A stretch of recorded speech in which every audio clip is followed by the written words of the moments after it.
Bienvenue dans le débat sartois en ce mois de novembre 2024 avec nos partenaires Ouest France et Nicolas Carnec qui est à mes côtés, le directeur départemental de Ouest France. On s'est posé une question à quelques jours de la semaine de l'industrie en nationale mais aussi en Sarthe.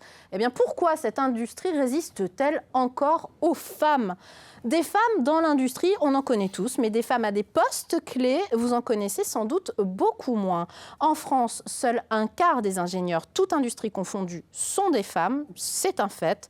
Le plafond de verre existe toujours et si nos filles sont souvent brillantes à l'école dans les matières scientifiques, quels sont les freins à leur accession aux postes clés de notre industrie et comment changer la donne surtout ? On en parle dans le débat sartois, en préambule donc de cette semaine de l'industrie partout en France du 18 au 24 novembre avec, d'ailleurs je le précise, sur les affiches, chaque année, des filles comme les années précédentes. Parce que la question des représentations, des modèles que les jeunes filles peuvent avoir ou pas est aussi cruciale en la matière et qu'avec au moins 1000 postes à pourvoir en ce moment dans l'industrie en Sarthe, eh bien les entreprises ne peuvent plus se permettre de bouder les talents féminins. Allez, on fait le point sur toutes ces questions dans le débat sartois.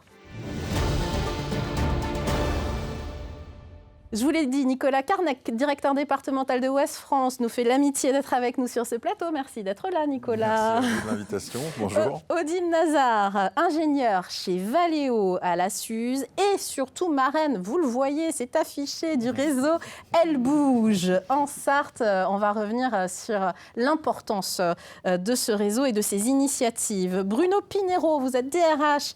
Vous êtes DRH de Classe Tractor sur le site de la Sarthe. Merci d'être avec nous. Et puis Anne-Hélène Forêt est référente du plan mixité à l'UIMM Sarthe et du programme Tu as ta place. On va en parler également. L'UIMM étant l'union de la métallurgie, pour être simple. Voilà, c'est le raccourci. Des industries de la métallurgie, pour être simple. Alors, je vous propose de partir d'une étude, une consultation OpinionWay pour Elle Bouge, justement, qui a été publiée le 29 mai dernier. 86% des ingénieurs ou techniciennes actives déclarent que les maths et les sciences faisaient partie de leurs matières préférées pendant leur cursus scolaire depuis la primaire. Donc les filles sont bonnes en maths, elles aiment ça, il n'y a pas de problème. Et pourtant, 23% d'entre elles ont été découragées de faire des études scientifiques. Par qui, pourquoi ? On va peut-être en parler. Et pourtant, 81% d'entre elles ont entendu au moins une fois dans leur parcours que les filles sont plutôt faites pour les études littéraires, qu'elles sont moins bonnes en maths, qu'elles ne sont pas au niveau pour suivre des études scientifiques. Et enfin, ce n'est pas écrit sur votre poste de télévision, mais je le rajoute, les étudiantes, celles qui sont les ingénieurs des années futures, se l'entendent dire autant, voire plus, puisqu'elles sont 90% à répondre qu'elles sont confrontées à ces propos réducteurs et parfois sexistes, tout simplement. Je vous avoue qu'en préparant cette émission, j'étais un petit peu énervée, pour être très honnête. Je vais commencer avec vous, Odile, puisque vous êtes une femme dans un milieu qu'on qualifie d'homme bien souvent, ingénieure depuis 30 ans dans l'industrie, chez Valeo. Est-ce que vous vous reconnaissez dans cette étude, dans cette enquête ? Alors, pas sur tous les points. Moi, je ne me souviens pas avoir eu des propos misogynes. Enfin, c'était plutôt des propos... Oui, t'es la fille des enseignants, donc tu es un peu montrée du doigt parce que tu es l'intellectuelle à lunettes, la bigleuse à lunettes. Enfin, oui, mais plus par mes pairs que par le monde enseignant. Donc voilà, comme j'étais soutenue par mes parents, pas de souci. Je me suis reconnue dans... j'aimais les maths, donc ça, je me suis reconnue. Après, concernant les pourcentages que vous avez un peu cités en début, moi j'ai été en maths sup, maths spé dans les années 89, c'était exactement la même chose, 30% des effectifs. Donc je suis triste aujourd'hui, triste et indignée. 30 ans et pour vous, ça n'a pas évolué. Non, ça n'a pas évolué. Donc je suis 2 fois plus triste et 2 fois plus énervée. Je vous sens en colère. Oui, c'est tout intérieur. Parce qu'il y a quand même eu des sollicitations, il y a quand même eu des... Ça a bougé quand même, il y a des choses qui bougent. Je trouve pas. Non. Je trouve que le combat était toujours à mener, le combat est quotidien. moi, j'ai 3 filles. Tout régulièrement, je leur explique, je leur dis, il faut que tu vives tes rêves déjà, il faut que tu sois autonome. Il ne faut pas te laisser impressionner par tes pairs, ni par des enseignants, enfin, ni par personne. Et tu essayes voilà. Mais c'est quelque chose que je rabâche, et je suis un petit peu féministe et un petit peu... à bas le patriarcat, parce que je crois que c'est quand même aussi un modèle de société. Vous l'êtes devenue à mesure de constat. Je l'étais pas étudiante.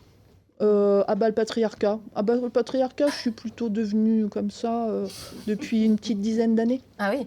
Ouais. Parce que je suis révoltée par les constats, par des mesures, hein, pas juste ma petite idée, qu'on ne voit pas beaucoup de filles, que les filles, même dans ma structure, moi je fais partie d'un gros groupe, donc il y a des efforts quand même collectifs sur la place des femmes dans les comités de direction, etc. Il y a Sans ça, je disais que les choses évoluent quand même. Il y a des...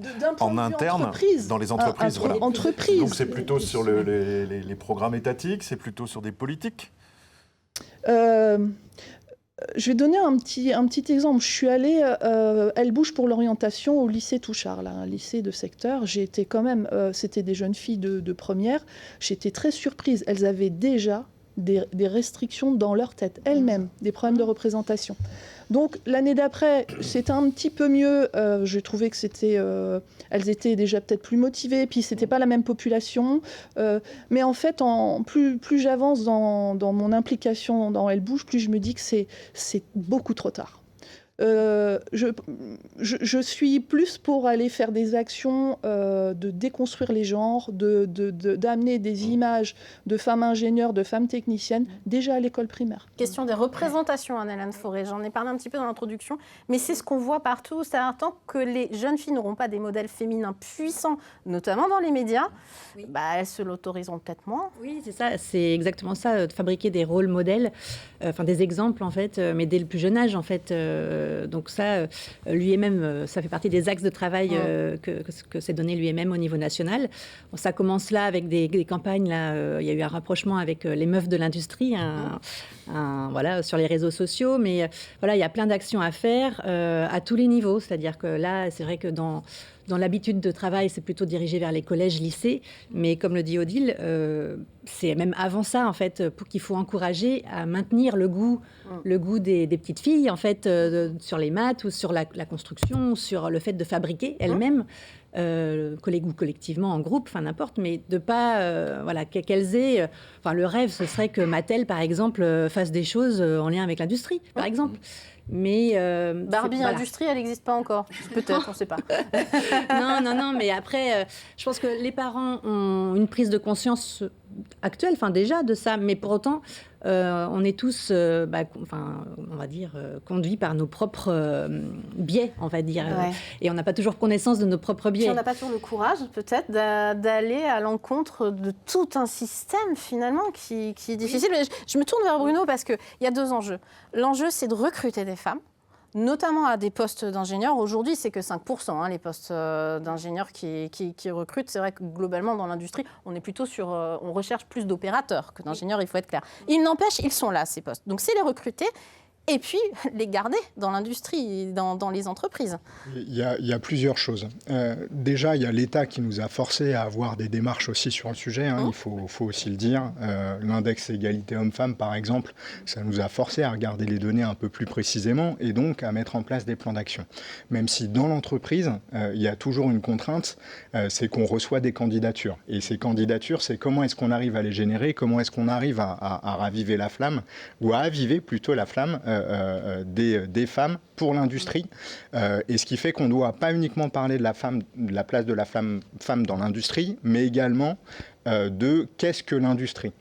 Parce que l'industrie a encore une image assez ancienne. On n'est plus à la même époque qu'Émile Zola. Il aurait plus... Exactement. Et en fait, quand vous faites visiter à des jeunes de collège, de lycée, un site industriel, ils sont souvent assez impressionnés. Et c'est des métiers qui sont fabuleux parce que vous maîtrisez vraiment tout de A à Z. de la R&D, c'est-à-dire quelle est l'idée, quel est le produit qu'on veut vendre, qui vous oblige à être en contact avec le client, jusqu'à la définition du produit, la réalisation du produit, le service après-vente, les métiers commerciaux. Donc on a finalement tout le panel des métiers, et ça, il y a beaucoup de secteurs d'activité qui ne l'ont pas, cette possibilité d'être présent tout au long de la chaîne. Donc c'est comment on arrive à valoriser les métiers de l'industrie. Ça, c'est très important. En entreprise, le sujet de la rémunération dans les grandes entreprises est beaucoup moins important que dans les petites. C'est-à-dire qu'on voit de très très faibles écarts en règle générale. On va avoir des catégories où parfois les femmes sont avant les hommes, parfois d'autres catégories où c'est le contraire. En tout cas, au démarrage de la carrière, sur les premières années, on voit aucune différence. Il y a plus d'égalité salariale dans l'industrie aujourd'hui que dans d'autres secteurs. Dans les grandes entreprises, très clairement, ce qui va faire la différence, c'est vraiment sur l'évolution pour les postes les plus importants. C'est-à-dire que des femmes managers, on en a beaucoup d'un très bon niveau dans notre organisation. Là où on va avoir moins de candidates, moins de personnes qui vont postuler sur les postes à responsabilité, c'est sur les postes vraiment de direction, où là, il y a une amélioration. Par exemple, dans les 10 plus grosses rémunérations, dans le dernier index, il y a 2 femmes pour 8 hommes, ce qui veut dire que c'est en lien avec la proportion de femmes et d'hommes. Mais il y a toujours cette barrière, donc il faut pousser les femmes à prendre conscience qu'elles ont des qualités, des défauts comme les hommes, et donc qu'elles peuvent se positionner sur des postes, et que si elles ne sont pas sélectionnées sur ces postes-là, ce sera peut-être pas cette fois-ci, mais ça peut très bien être la fois prochaine. Donc il faut oser pour les femmes. Et chez Class, l'entreprise dans laquelle vous travaillez, la proportion, elle est à peu près équivalente que dans d'autres industries, entre hommes et femmes ? Dans l'industrie, on est à peu près à 23%. Chez nous, on est à 17,5%. Donc, on a à peu près 5 points d'écart. La difficulté pour faire évoluer ce taux, j'ai regardé sur les 5 dernières années, on a pris 1%. Et là, ça fait 2 ans qu'on a des recrutements qui sont relativement faibles. Donc, quand vous avez peu de recrutement, en fait, il faut avoir des vagues de recrutement suffisamment importantes pour permettre de faire une différence. Mais on est en retard, et c'est l'un de nos objectifs, c'est de réussir à être à plus de 22%, 22-23%. On voit ce que vous construisez très concrètement là sur le site sartois. Est-ce que la représentation des petites filles, c'est construire des tracteurs, c'est pas pour moi? Enfin, tout simplement, aussi. Il y a la question des représentations. Alors déjà, je pense que comme tout le monde, on n'a pas... C'est super cool les tracteurs, très clairement. Si vous m'aviez demandé il y a 30 ans, est-ce que j'avais envie de travailler dans le machinisme agricole, j'en avais même pas la connaissance. Évidemment. Je voyais des tracteurs et encore je suis parisien. C'est ça qui est extraordinaire dans l'industrie. En fait, ça veut dire qu'on a toujours l'opportunité de changer cette image, quel que soit l'âge, et de donner envie aux femmes de rejoindre l'industrie.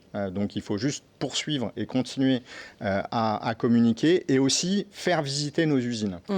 Parce que quand on voit... Mais bien sûr, au contraire, Odile. J'ai une idée qui me vient là. Dans les visites de 3e, j'ai une de mes filles qui est venue chez Valeo. Donc, quand vous avez dit dans une entreprise comme ça, il y a plusieurs secteurs, il y a la compta, il y a l'informatique, enfin c'est très très complet. Pour une visite de 3e, c'est super, vous voyez plein de métiers. Donc ma fille a vu plein de métiers, et puis après le week-end, le lundi, elle voulait plus retourner au collège.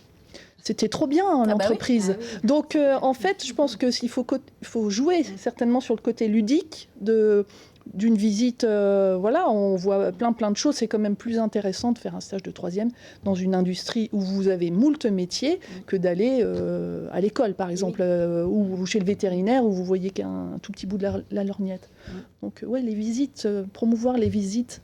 C'est d'ailleurs ce qui est organisé lors de la semaine de l'industrie. Oui, c'est l'objectif principal, faire découvrir les activités de l'industrie en Sarthe et faire découvrir aussi les métiers, parce que comme le dit Bruno, il y a une multitude de métiers et aussi beaucoup de différences sur l'environnement du site industriel même. Les environnements de travail ne sont pas les mêmes d'un site à l'autre. Donc, et ça, c'est important de donner aux jeunes une image réelle de ce qu'est l'industrie et de pouvoir échanger avec des personnes qui exercent des métiers de différents services, par exemple. pour montrer la richesse. Et puis les parcours voilà, de personnes qui sont arrivées d'un autre secteur, peut-être, parce que c'est le cas, il y a des reconversions aussi. Et ça c'est intéressant à comprendre et à intégrer, parce que aujourd'hui, les jeunes qui sont en formation aussi, à un moment, ils ont une idée en tête, et puis ils savent que peut-être que 10 ans après, ils vont switcher sur autre chose. Donc ça, de préparer à l'opportunité aussi de l'industrie pour qu'ils n'en aient pas peur le jour où ils ont cette possibilité-là. Comme ça, ils auront déjà un imaginaire plus réel, et puis moins d'appréhension. Et susciter l'envie, susciter forcément de l'envie, on en parlait tout à l'heure. Est-ce que la question des quotas, est-ce que c'est un sujet tabou? Est-ce que c'est, chez vous, pour vous, d'imposer un certain nombre de choses c'est pas évident. Moi, je les ai jamais vécus comme une contrainte. Ces quotas, de toute façon, nous, on est plutôt toujours en deçà. On court après donc voilà. Non, chez vous, c'est une question. On n'applique pas de quotas, donc il y a une légère progression, mais on considère qu'on prend la meilleure personne qui se présente pour le poste. C'est pour ça que j'insiste beaucoup sur le fait que les femmes se positionnent. Ça veut dire que les femmes qui ont des responsabilités dans notre entreprise, c'est qu'elles le méritaient, et non pas par rapport à leur genre. Et ça, je pense que c'est quand même fondamental. Là où on peut quand même prendre en compte cet élément-là, c'est si on a 2 candidatures équivalentes, 2 très très beaux profils, et qu'on hésite, on peut se tourner plutôt vers le genre le moins représenté dans le métier. Ça, oui, on peut le faire. Répondre à une vraie politique de l'entreprise et un choix. Exactement. Après tout, c'est un choix. Absolument. Une fois qu'on a recruté des femmes, comme vous, Odile, vous êtes restée 30 ans dans une entreprise, j'imagine que c'est parce que vous aimiez votre métier. Est-ce que vous avez subi le fait parfois d'être une femme? Est-ce que ça a été plus compliqué que pour vos collègues masculins? Point de vue rémunération, oui, j'ai eu 3 enfants et... Félicitations. Merci. De belles personnes. Oui. 3 enfants, et j'ai re-regardé quand on a préparé l'émission, j'ai dit je vais quand même les vraies datas. Donc j'ai regardé mes salaires. Et effectivement, pour ma première fille, on m'a oublié pour les augmentations. Ma deuxième fille, j'ai en plus subi une mutation. Donc là, on va dire qu'on m'a un peu oublié aussi. Et par contre, la dernière est née en 2002. Non, là, on ne m'a pas oublié. Donc les choses ont changé. Chez Valeo, sur les maternités. Quand même. Mais on vous a oublié, c'est-à-dire vous avez quand même pu faire valoir votre droit à une augmentation annuelle. Ah non, zéro. Enfin, j'ai 0. On m'a même pas dit t'as 0. On m'a oublié. Enfin, on m'a pas oublié. La question, c'est même pas posée, en fait. Oui, la question, c'est la question, c'est sans doute pas posée. Voilà. Elle part en congé maternité. Pouf. Faudrait pas abuser. Ça fera -1 sur... Sachant que dans un grand groupe, on se dit qu'on est en tant que femme peut-être justement plus protégée, notamment parce qu'il y a des RH et que structurellement, c'est quand même plus carré que dans les petites boîtes, bien souvent. Oui, mais il y a 30 ans, c'était pas un sujet. Ah ouais. C'était pas un sujet. Donc il y a de l'amélioration. Tout n'est pas noir. Oui, puisque en 2002, voilà. La dernière fois, ma dernière maternité, j'ai eu l'augmentation. Il y a le sujet, effectivement, qui revient sans arrêt sur la table, des grossesses, des congés maternité, paternité beaucoup moins, malheureusement, mais on y tend. Oui, mais la législation a aussi évolué, que ce soit pour la maternité ou la paternité. On le voit aujourd'hui. D'ailleurs, même quand on regarde les temps partiels, qui étaient exclusivement féminins avant, on a de temps en temps, alors c'est pas une majorité, on en a très peu des temps partiels, mais on commence à avoir des hommes qui veulent un équilibre de vie différent, souvent parce qu'ils ont des enfants et qui souhaitent aussi s'en occuper, ils considèrent que c'est le rôle du couple. Donc ça commence quand même à changer. Quand j'ai démarré il y a 20 ans, il n'y en avait aucun. Idem pour les congés paternité, quand ça a été mis en place, il y avait beaucoup d'hommes qui au début n'osaient pas les prendre en se disant comment ça va être considéré. Et aujourd'hui, vous n'en voyez quasiment jamais. Là récemment, il y a eu une augmentation du congé paternité et il n'y a pas un seul homme qui s'est dit non, je vais rester à la maison. Au contraire, ils étaient très contents d'être avec leur épouse, leur enfant. Donc la société... Rester au boulot. Oui. C'est rester en famille. Voilà. Non, mais ça, les comportements évoluent. En effet, on comprend bien que le changement vient de l'intérieur des entreprises et de l'industrie. Vous me voyez venir, Anne-Hélène. Raison pour laquelle l'UIMM signe un manifeste et souhaite nous en parler. Je vous propose de regarder ce petit spot, ce petit manifeste de l'UIMM. Ça dure 40 secondes, regardez. Quel que soit ton âge, Que tu aies suivi une formation ou non, que tu sois première de la classe ou pas, tu as ta place dans l'industrie. Oui, tu as ta place et nous voulons te le prouver. Autour de l'UIMM, l'industrie se mobilise pour favoriser l'accueil et la réussite des talents féminins. Nous voulons créer de nouvelles passerelles et encourager les initiatives en faveur de la mixité de nos équipes. Partout, nous voulons que nos sœurs, nos filles et nos amies envisagent leur carrière dans nos métiers qui transforment la vie. Des métiers où elles ont tant à apporter. Ce manifeste appelle des actes. Nous les multiplierons et nous en rendrons compte. Tu as ta place. Anne-Hélène Fauré, référente du plan mixité de l'UIMM de la Sarthe et du programme Tu as ta place. Oui. Ce manifeste appelle des actes et vous allez rendre des comptes. Complètement. Non, mais C'est c'est un vraiment manifeste, intéressant. un signe fort quand même du réseau national qui est sorti donc début 2024. En fait, c'est parti d'un constat, c'est qu'il y a un enjeu de réindustrialisation française. Et en face, ce constat de 22,7% de femmes dans la métallurgie. On est resté concentré sur la métallurgie. Et donc, voilà, l'UIMM s'est mis en objectif d'atteindre 33% en 10 ans, en menant plusieurs actions au national et également en local, à travers les chambres que nous sommes. Et donc, voilà, ça s'est lancé, ça se met en place. Il y a des partenariats nationaux où la place des femmes va être intégrée dans les descriptifs de partenariat, que ce soit avec France Travail, l'APEC, les missions locales. Elle bouge aussi, puisque on est partenaires nationaux. Et puis, donc, les campagnes de communication, parce qu'il faut agir sur l'imaginaire, on en parlait aussi tout à l'heure. Donc, apporter de la visibilité et réussir à se projeter dans l'industrie, quel que soit son âge, en France. Voilà, pour les jeunes femmes et les jeunes filles. Emplois, parce qu'il faut Oui. le souligner, il y a des emplois. Oui, Ben alors en non plus, pourvus. oui, évidemment. Enfin, sur toute la C'est un France, enjeu aussi. l'industrie recrute évidemment, et la métallurgie est un gros secteur de l'industrie, donc la métallurgie recrute beaucoup. Là, sur la Sarthe, on a les derniers chiffres qui sont parus Absolument, là, on va par les leur voir à site. l'antenne. Donc il y a 1000 besoins identifiés en recrutement dans l'interindustrie sur la Sarthe pour la fin 2024. Donc il y a des possibilités. Et puis après, ça passe en local par des actions dans les collèges, les lycées. Ça passe, nous, on s'intègre un peu plus là sur les actions qui étaient déjà présentes et où on était absent, telles que le challenge industriel porté par l'Université du Mans. D'ailleurs, non, Valéo participe pas encore. Mais peut-être que tu pourrais participer. Une invitation est lancée. Donc voilà, il y a des actions locales qui sont faites où on va les renforcer. Et puis après des témoignages. Enfin voilà, il faut qu'on accélère aussi nos actions sur ce sujet-là. Et puis à l'interne, dans les industries, il y a la question par exemple de la réunion de 18h le soir. Pardon, c'est la réunion des hommes par excellence. Cette réunion-là m'a toujours beaucoup énervée en tant que mère, mais également pour les hommes, parce qu'en fait, on n'a peut-être pas envie toujours d'être en réunion à 18h pour parler de trucs stratégiques pour la boîte. Les bonnes réunions, c'est celles du matin. Je dis ça, je dis rien. Bref, vous avez une ligne de conduite par rapport à ça, Odile? Oui. Moi, 3 enfants, un mari qui est aussi dans l'industrie, une vie, je dirais, à côté. J'étais dans le bénévolat, voilà, j'avais des responsabilités aussi bénévoles. Je fais de la musique. Enfin bon, bref, j'ai une vie à côté. J'ai une vie à côté de l'industrie. Et donc, c'était 18h, travail fini, pas fini, c'est je rentrais.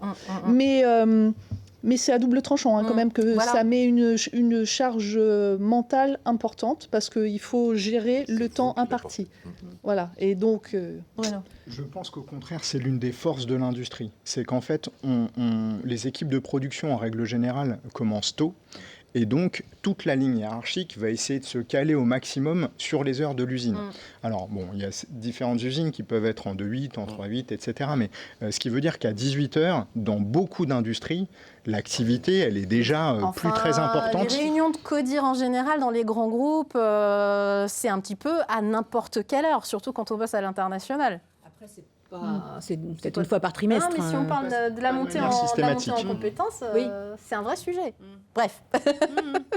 Les femmes ont apporté ça aussi, justement. Ce refus de dire, non, c'est clair, là, avec le télétravail, par exemple, aussi, sur les horaires tardifs le soir et le télétravail, non, ce jour-là, je ne suis pas là. Ce que les hommes faisaient moins. ou qui étaient capables de se dire je fais sauter une journée de télétravail. En tout cas, on a tous à gagner mais non, mais c'est intéressant, de cette nous, on s'en est mixité. rendu compte dans certaines... On n'a plus beaucoup de temps. Les solutions, c'est aussi Elle Bouge. Vous êtes marraine, on le voit, c'est marqué sur vous, marraine du réseau Elle Bouge. Ça veut dire quoi être marraine du réseau Elle Bouge? Et je sais que vous en cherchez justement des marraines. Alors, je vais parler juste de ma petite action, moi. Hein. Eh ben, dites. Moi, je participe tous les ans à Elle Bouge pour l'orientation. Donc, on est sollicité exclusivement par le lycée Touchard. Donc, les autres lycées, vous pouvez peut-être vous y mettre. C'est le début décembre, pour discuter, échanger, passer l'après-midi. Bon, déjà, expliquer qui on est, qu'est-ce qu'on fait ici, en tant qu'ingénieur ou technicienne. Et puis, après, répondre à toutes les questions. Donc, ça, c'est déjà une action que moi, je fais. Et ça fait 2 ans que je participe au challenge super qui s'appelle Challenge Innovatech, là qui regroupe des 6 femmes, on va dire techniciennes, ingénieurs, des lycéennes et des jeunes filles qui peuvent être soit en école préparatoire, soit en début d'école d'ingénieur. Et on a un projet de société à construire sur une journée, réaliser. Et puis voilà. On voit la belle réalisation. Voilà. Donc c'est l'arbre sous coupe qui a été réalisé. C'était l'année dernière. Ça, avec ce projet, nous sommes allés à la finale au ministère de l'Industrie à Paris. On n'a pas gagné le gros lot, mais c'est pas grave. On a gagné. J'y suis retournée l'année d'après, mais on n'a pas gagné au niveau régional. Mais ce qui est très très intéressant pour ce genre de projet, c'est que les jeunes filles, elles, ont acquis de l'assurance. Elles ne pouvaient pas faire un speech sur le début avec leurs papiers. Et puis à Paris, elles se sont libérées. Et ne serait-ce que pour ça, je conseille, c'est gagné. Merci à tous d'être venus. C'est beaucoup trop court, c'est passionnant. En tout cas, vous pouvez continuer cette réflexion lors de la semaine de l'industrie du 18 au 24 novembre partout sur le territoire et bien sûr en Sarthe. Je signale qu'il y a encore des visites, on peut encore s'inscrire à des visites d'entreprise. Il y a les rencontres femmes et industrie chez Classe, mercredi 20 novembre de 13h30 à 15h30. Donc ça s'adresse à des femmes en recherche d'emploi ou en reconversion. Oui, et il y a aussi NTN le lendemain matin aussi pour les femmes. Le 21 chez NTN. De 9h à midi, le public, pareil, les femmes en recherche d'emploi ou en reconversion. Et puis, les professionnels de l'orientation et de l'emploi qui seraient intéressés. Pour vous inscrire, vous allez sur découvrir l'industrie-du-6pdl pour pays-de-la-Loire.fr. Et puis, il y a le réseau Elle Bouge, ellebouge.com, si vous voulez voir tout ce que fait ce réseau et pourquoi pas être marraine sur notre territoire puisque vous en cherchez. Merci à tous d'être venus sur ce plateau. L'émission est rediffusée tout ce week-end, dimanche 17 novembre, 9h, 11h, 13h, 17h. Et bien sûr, vous pouvez la retrouver sur la chaîne YouTube d'LM TV Sarthe à partir de la semaine prochaine. Merci à notre partenaire Ouest France d'être avec nous sur ce plateau. Et à très vite sur LM TV Sarthe.